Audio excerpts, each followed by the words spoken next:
Let's talk about the senses. The senses are like fire. Your life is like fire.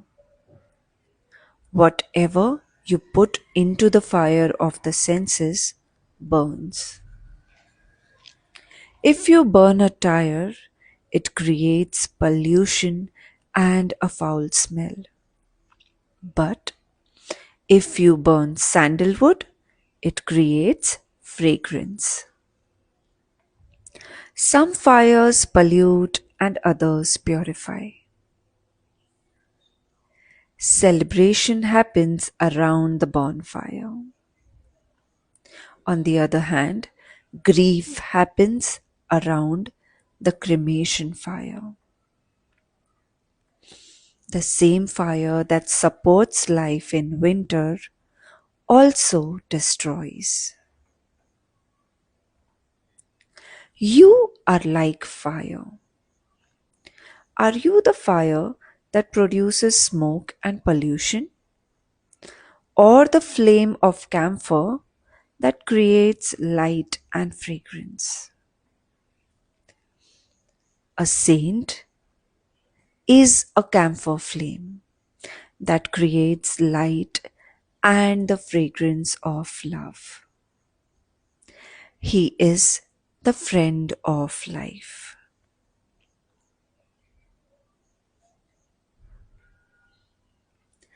The highest quality fire creates light and warmth.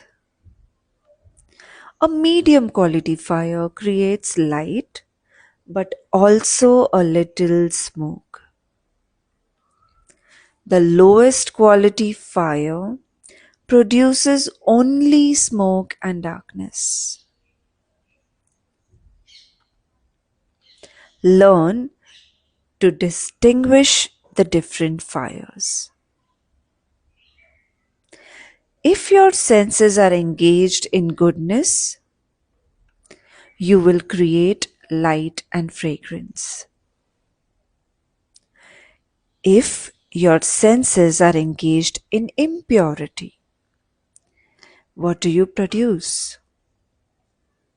You produce smoke and darkness. It is through self control that transforms the quality of fire in you. How can you rid yourself of impressions? This is a question for all who want to break bad habits. You want to get rid of bad habits because they give you pain and restrict you. The nature of impressions is to bother you or bind you, and wanting to be free is the nature of life.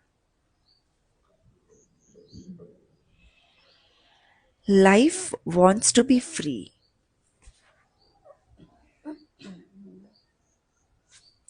And when a soul does not know how to be free, it wanders through lifetimes desiring freedom.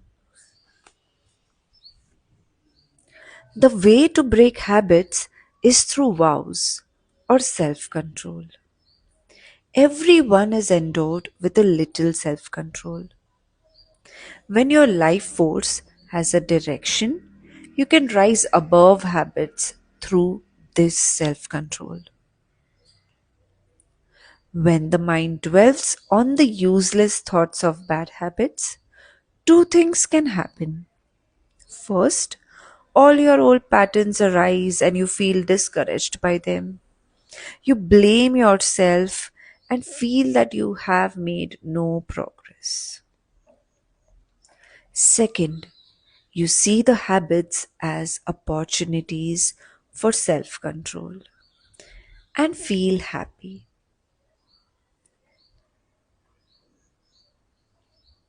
Without self control, life will not be happy and disease free.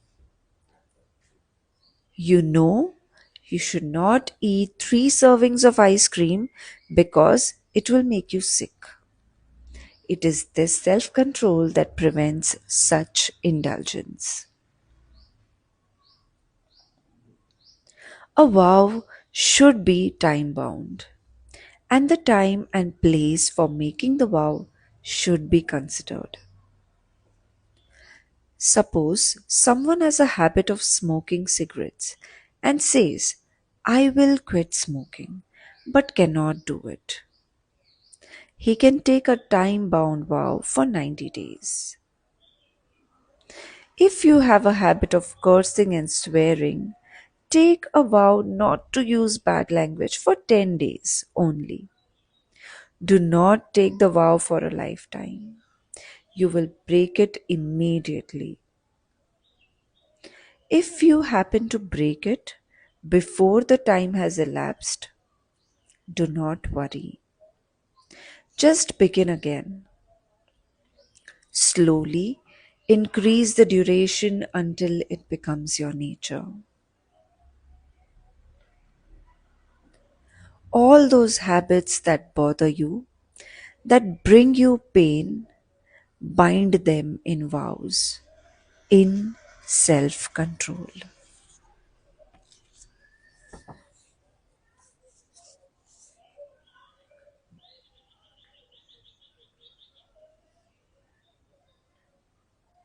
Your worries, pride, anger, lust, grief, give them a bigger dimension and a different direction.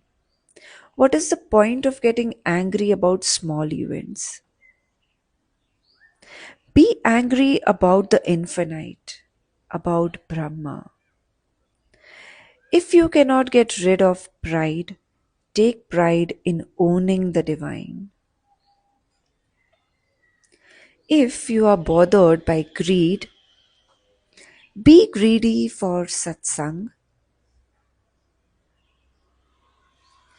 If cravings gnaw at you, crave the truth.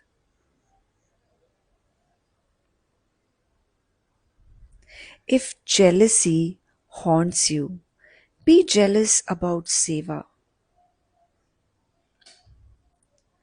Be averse to aversions.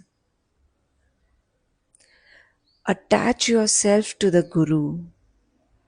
Get intoxicated with the divine.